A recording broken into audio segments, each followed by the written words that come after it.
जय दादी की भाव भक्ति भावना चैनल में आपका स्वागत है। आज इस श्रृंखला में मैं आपको सुनाऊंगी सौम्य प्रदोष व्रत की कथा। प्रदोष व्रत में हम संध्या के समय शिव जी की पूजा अर्चना करते हैं और जिस दिन जो प्रदोष पड़ता है, प्रदोष तिथि पड़ती है, उसी दिन की कथा करती है। अर्थात रविवार को यदि प्रदोष तिथि पड़ेगी तो आप रविवार प्रदोष व्रत कथा करेंगे। सोमवार को पड़ेगी तो आप सोमवार प्रदोष व्रत कथा करनी चाहिए। इसी तरीके से मंगलवार को मंगलवार प्रदोष व्रत कथा, बुध को बुध प्रदोष व्रत कथा, इस तरह से करना चाहिए। मैं आपको सोमवार प्रदोष व्रत कथा की सुनाती हूँ। पूर्व काल में एक विधवा ब्राह्मणी अपने एक पुत्र को लेकर ऋषियों के आश्रम में आकर रहने लगी। वह ऋषियों की आज्ञा से भिक्षा मांग कर लाती, उससे ही अपना तथा अपने पुत्र का पालन करती और प्रत्येक सोमवार को सौम्य प्रदोष व्रत का व्रत किया करती थी। एक दिन उसे विदर्भ देश का राजकुमार मिला, जिसे शत्रुओं ने उसके माता पिता को मारकर उससे राज्य से निकाल दिया था।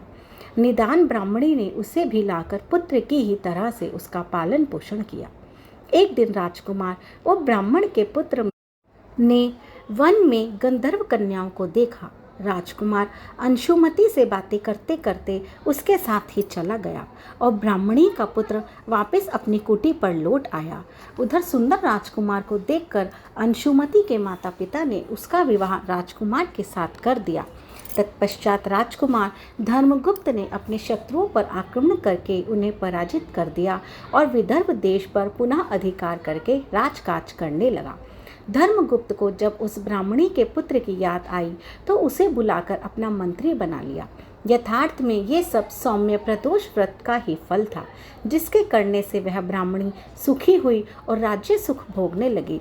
तभी से यह सौम्य प्रदोष व्रत लोक प्रसिद्ध हो गया। आज भी जो कोई सच्ची श्रद्धा से इस व्रत को करता है, उसके सभी दुखों से छूटकर सुख प्राप्ति होती है। बोलिए ओम नमः शिवाय। इस कथा के बाद गणेश जी की कथा करनी चाहिए और शिव जी की आरती करके प्रसाद बांटना चाहिए। इसी तरह की धार्मिक कथाओं को सुनने व जानने के लिए इस चैनल को लाइक करें, शेयर करें, सब्सक्राइब करें और ज़्यादा से ज़्यादा इस कथा को शेयर करें ताकि आप भी पुण्य के भागी बने। जय